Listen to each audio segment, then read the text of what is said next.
Çernobil mutant zombileri. İnsanoğlu 26 Nisan 1986 tarihinde yaşayabileceği en büyük felaketlerden bir tanesini yaşadı. O zamanlar Sovyet Sosyalist Cumhuriyetler Birliği'nin bir parçası olan ve şimdi Ukrayna'nın sınırları içerisinde yer alan Kiev'in Çernobil kentinde nükleer güç reaktörünün 4. ünitesinde bir patlama meydana gelmiş, dünya ise bu olayı 30 Nisan 1986'da öğrenmişti. Bu videoda etkilerinin günümüzde de devam ettiği Çernobil felaketinin oluşmasına sebep olan süreci ve sonrasında yaşanan gelişmeleri aktarmaya çalıştık. Videonun ilerleyen kısımlarında yaşandığı iddia edilen mutasyonu ve zombilerin saldırı anına ait olduğunu söylenen görüntüleri izleyeceksiniz.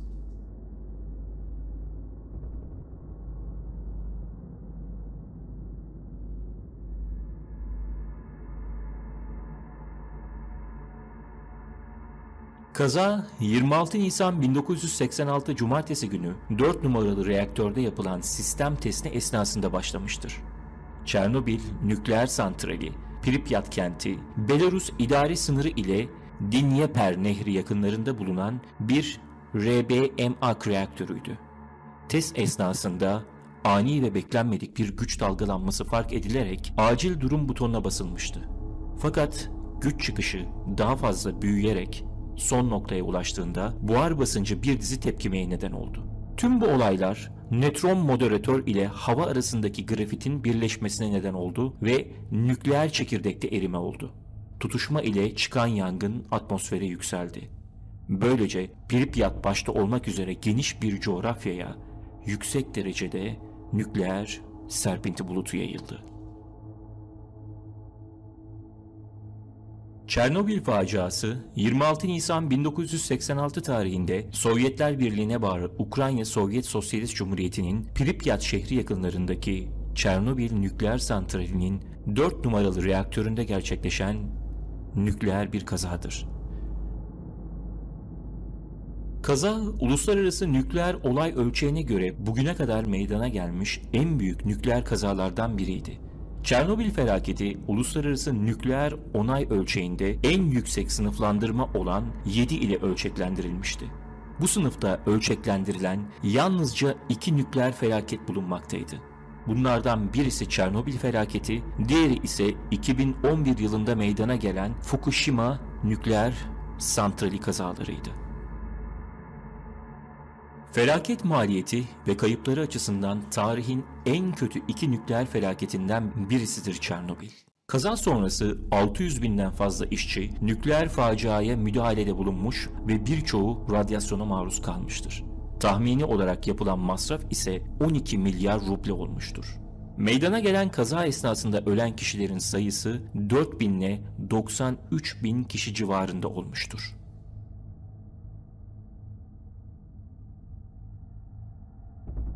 Çernobil felaketini takip eden haftalar ve aylarda yangını ve çekirdeği kontrol altına almak için yüz binlerce itfaiyeci, mühendis, askeri birlik, polis, madenci, temizlikçi ve sağlık personeli yıkılan santralin hemen çevresine gönderildi. Bunun amacı radyoaktif maddelerin çevreye daha fazla yayılmasını önlemekti. Patlamadan sonraki ilk 3 ay içinde 31 mühendis, itfaiyeci ve acil temizlik işçisinin öldüğü resmi olarak kabul edildi. Bu arada bu rakamlara dikkat edelim. Çünkü bu kaza sonrası temizlik görevlerinde bulunan pek çok kişi de kaybolmuştu ve bulunamayınca da öldü denilip geçilmişti. Zaten konumuzu da bu kayıp kişiler ve radyasyona direkt maruz kalmış, kaybolan kişiler oluşturmakta. Resmi Sovyet tanımı, Çernobil nükleer santral kazasının sonuçlarına katılanlar nedeniyle tasfiye memuru olarak tanınan bu kişilere ekstra sağlık ve ödeme gibi yardımlar alacakları anlamına gelen özel bir statü verdi. Resmi kayıtlarda 600 bin kişiye tasfiye memuru statüsü verildiği gösteriliyor.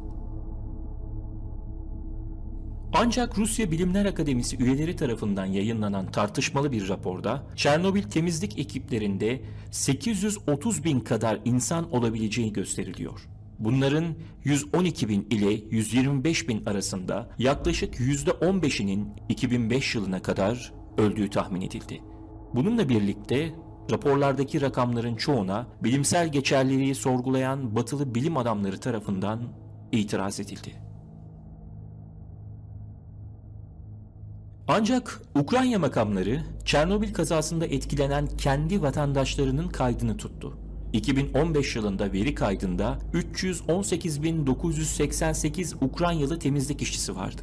Ancak Ukrayna'daki Ulusal Radyasyon Tıbbi Araştırma Merkezi tarafından yakın tarihli bir rapora göre 651.453 temizlik işçisi 2003 ve 2007 yılları arasında radyasyona maruz kalma açısından incelendi.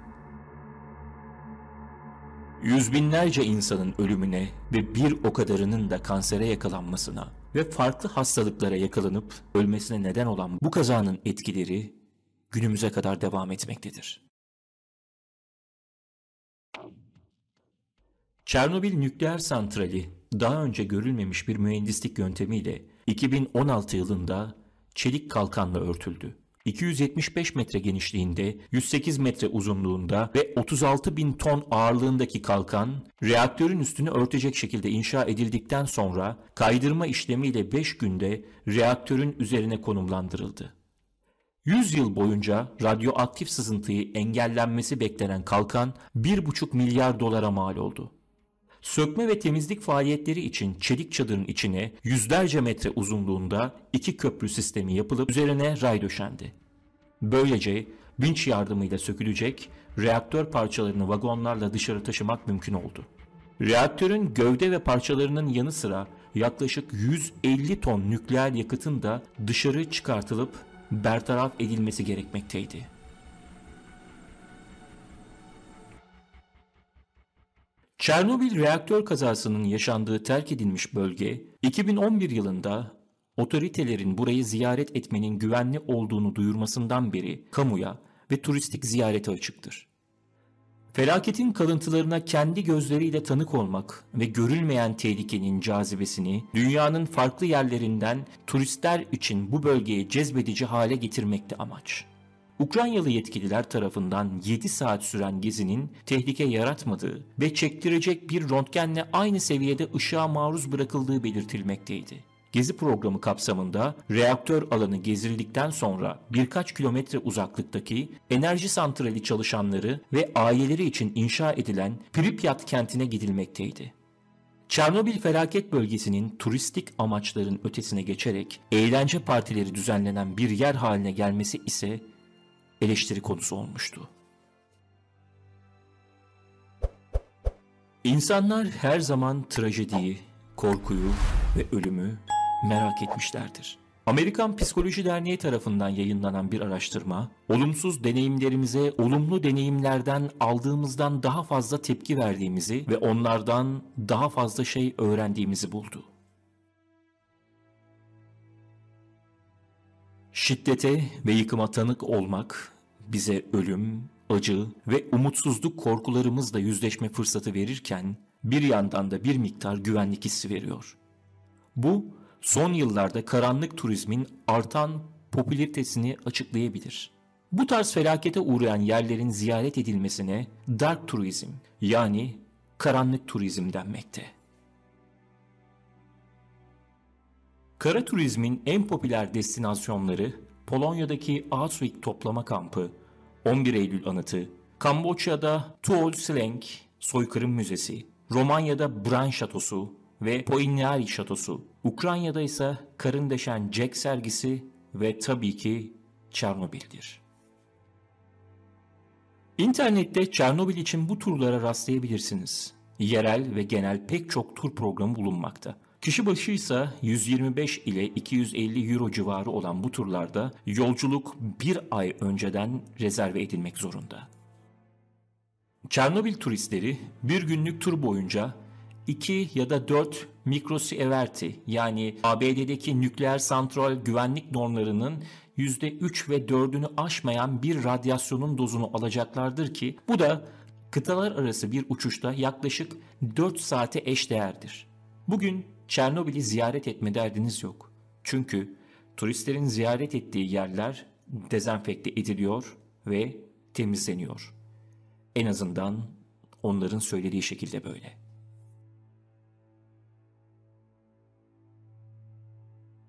Ancak hala tehlikeli derecede radyoaktif olan ve ziyaret edilmesi tavsiye edilmeyen, tamamen yasak olan veya koruyucu giysiler ve radyasyon uzmanı ile izin verilen birkaç yer var.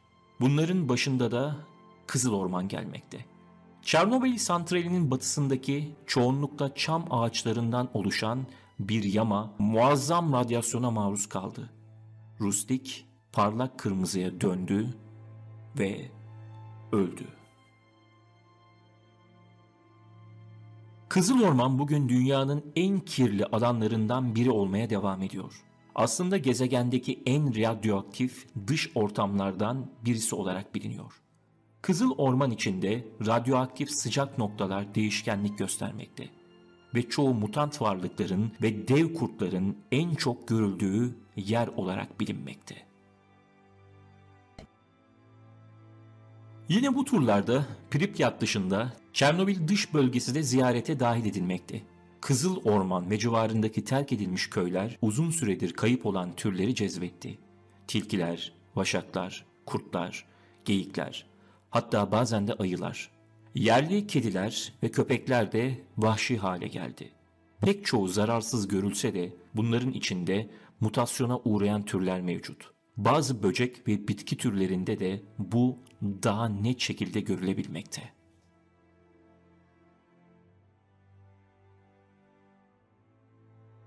Radyasyonun etki ettiği ve mutasyona uğrayıp büyüttüğü 1,5-2 metrelik dev solucanlar, dev papatyalar ve çiçekler zaten gözlemleniyor. Ama yakın civarlarda yerleşimi bulunan köylüler hayvanlarına saldıran dev kurtlardan ve acayip yaratıklardan bahsediyor. Hatta dev kurtlar söylentisi öylesine çoğalmış ki bu konuyu araştırmak için giden bilim adamları çok detaylı bir rapor hazırlamış. Bu konu ile ilgili pek çok belgesel bulunmakta. Fakat onlar da verilen raporun çok küçük bir kısmı üzerinden radyasyon sorunları ve mutasyon üzerinden çevresel felaket olarak olayı görmekte.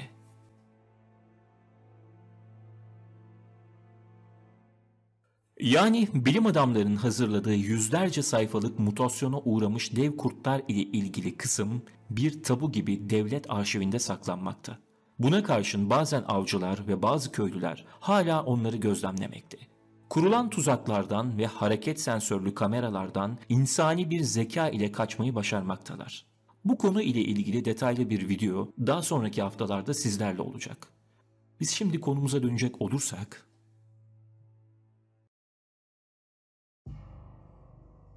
görünüşe göre insan faaliyetleri çevreye radyasyondan daha fazla zarar veriyor.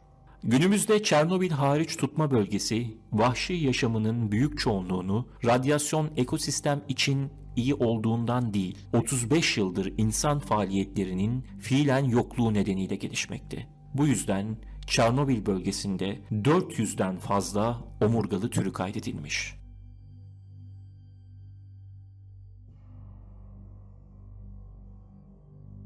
Yine ironik bir şekilde mutant varlıkların, zombilerin ya da insansıların görüldüğü yerlerden biri de 3. Melek Anıtı.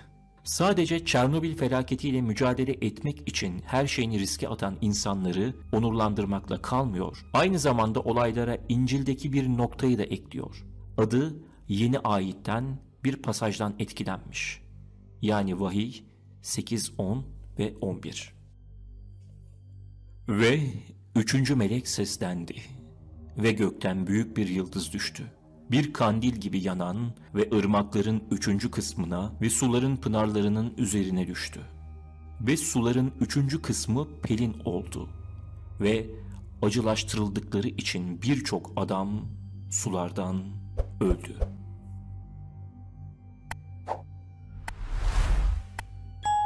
Vahiy kitabında bir melek dev bir yıldızı, bir pelin yıldızının kıyameti getireceğini önceden bildirmişti. Çernobil'in bununla ne ilgisi var diye sorabilirsiniz. Çernobil adı Artemisia vulgaris, pelin otu veya yaygın olarak pelin için Ukraynaca isimlerden biriyle aynıdır. Pelin ağacına atıfta bulunması nedeniyle insanlar İncil'in felaketi önceden tahmin ettiğini düşünmeye başladılar. Çernobil patlaması sonrası pek çok teori de ortaya atıldı. Bunların bazıları teori olarak kaldı. Ama sağlam belgelerle sorulan sorulara devlet gizliliği bahane edilerek cevap bile verilmedi.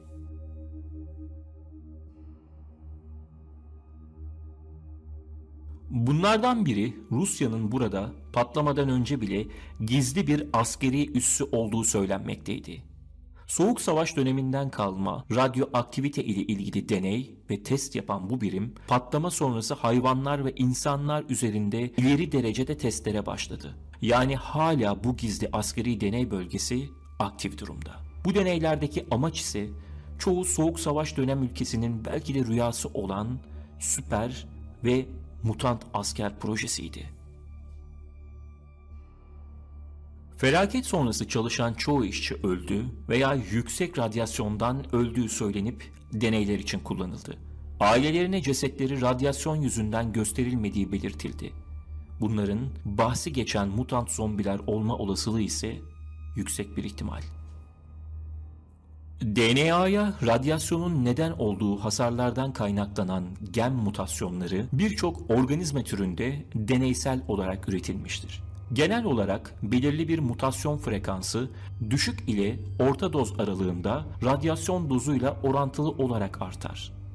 Bununla birlikte daha yüksek dozlarda belirli bir doz tarafından indüklenen mutasyonların sıklığı dozun birikme hızına bağlı olabilir ve eğer bu doz uzun bir süre boyunca birikiyorsa ortaya çıkan sonuçların bilinmeyen, korkunç pek çok getirisi olabilir. Radyasyon ve mutasyonlar insan metabolizmasını ve fiziki görünüşünü değiştiren bir yapıya sahiptir.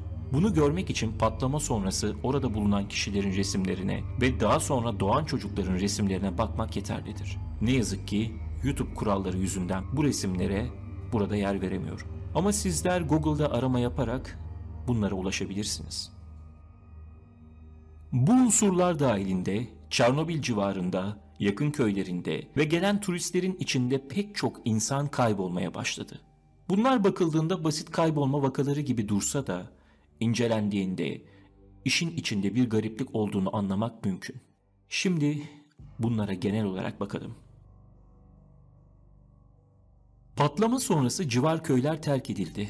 Fakat birkaç sene sonra boşaltılan köylere fakir insanlar yerleşmeye başladı.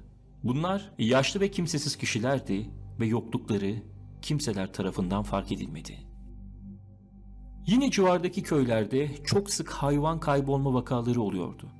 Bunun yanında insanlardan da kaybolmalar olmakta ama çoğu yaşlı nüfus olan civar köylerindeki bu durum pek çok zaman rapor bile edilmiyordu.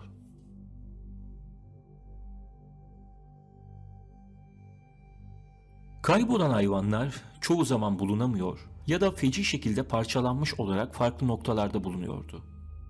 Hayatı boyunca avcılık ile uğraşan pek çok köylü bunları vahşi bir hayvanın yapmasının çok zor olduğunu söylemekteydi. Yine bununla beraber köylüler bu gizemli yaratıkları biliyor ve korkuyorlardı. Çünkü bazen onları küçük gruplar halinde dolaşırken gören köylüler mevcuttu. Bu konu neredeyse bu bölgede koca bir tabu gibi konuşulmaktan korkuluyor ve bahsedilmiyor. Ne medya ne de başka bir yayın organı bu konu hakkında fazla bir bilgiye sahip değil ya da üst kesimden ağır bir müdahale bu konunun açılmasını ve yayılmasını önlüyor. Kaybolan turist vakaları ise Çernobil ile ilişkilendirilmeyip basit kaybolma vakaları içinde sümenaltı ediliyor. Kaybolan turist vakaları hızlıca kapatılıp örtbas edilmekte dedik. Bunun iki nedeni var. Birincisi bu gizliliğin bozulmaması, diğeri de ülkeye yeni ciddi bir gelir kaynağı olan turizm sektörünün baltalanmaması. Evet, bu bir çelişki ve paradoks gibi görülmekte. Ama tarih pek çok buna benzer farklı örneklerle dolu.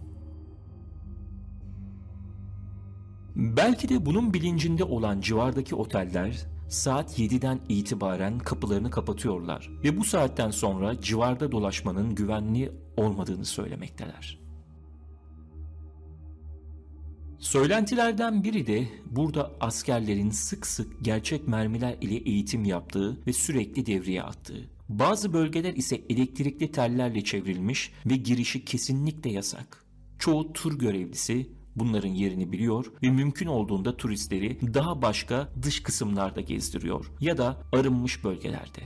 Yine de bazen turistler gezerken çatışma sesine benzer silah sesleri duymakta ve bunlar gece de devam etmekte. Ve gelelim videonun başında bahsettiğimiz en son ve can alıcı teoriye. Çernobil'e yakın küçük bir Rus kasabasında köprünün altında terk edilmiş garip bir kamera kaseti bulundu. Kasetin yakınında kimseler yoktu ve kaseti bulan kişi eski bir teknoloji olduğu için kaseti dijitalleştirdi ve içindeki videoyu görünce dehşete düştü. Video açılınca bisiklet süren bir çocuk tarafından bunun kameraya alındığı görülmekte. Bisikleti süren çocuk bir taraftan da konuşmakta. Genel olarak yaklaşıyorum, şu an köprü desteğine yaklaşıyorum deyip bisikletini köprünün altına sürüyor. İşte köprü diyor. Fakat o sırada garip bir ses duymakta. Bisikletini durdurduğu sırada garip sesi tekrar duyuyor. Ve büyük olasılıkla görülmese de yanında bir arkadaşı daha var ve ona da duyuyor musun diyor. Çığlık benzeri garip ses köprünün ayak kısmının oradan gelmeye devam ediyor. Hey ne var dediğinde ise garip çığlık ona yanıt verircesine tekrar bağırıyor. Kim o, kim o derken ses kesiliyor ve tekrar kim o dediğinde bir şey çığlıklar atarak çocuğa saldırıyor. Çocuk düşerken kamera da düşüyor ve kapanıyor. İsterseniz şimdi bunu tekrar izleyelim.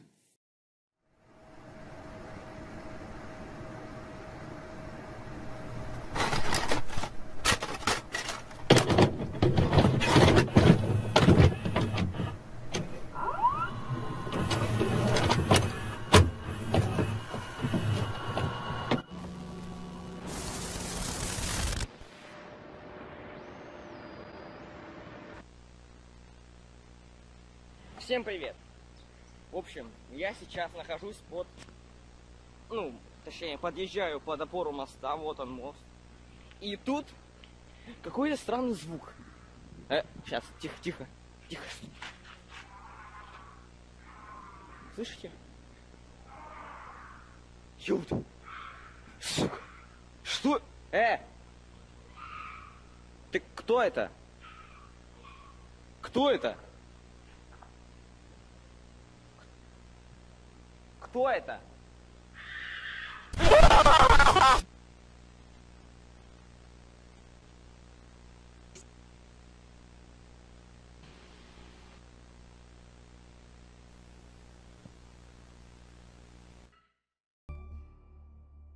Bu varlıkların ne olduğu konusu hala gizemini korumakta. Fakat yüksek derece radyasyona maruz kalıp akıl sağlığını yitiren ve yine bu yüzden fiziksel görüntüleri korkunç derecede deforme olan insanlar olma olasılığı bana daha mantıklı gelmekte. Kaybolan köylüler, yaşlılar ve turistlere gelirsek, kim bilir, belki de görmemeleri gereken bazı şeyleri gördüler ya da bu yaratıkların eskiden oldukları şeye, yani insanlara duydukları öfkenin bir intikamına kurban gittiler. Kim bilir? Tamam. Sana yardım edeceğiz. Hayır. Hadi. İçeri. Yürü. Hayır. Hadi. Hadi. Hayır.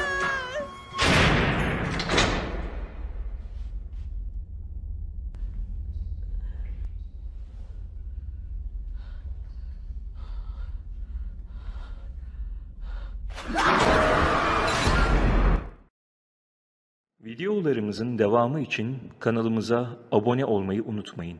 Ayrıca Facebook ve Instagram sayfalarımıza da abone olup pek çok farklı ve gizemli konuları bulabilirsiniz. Görüşmek üzere. Hoşça kalın.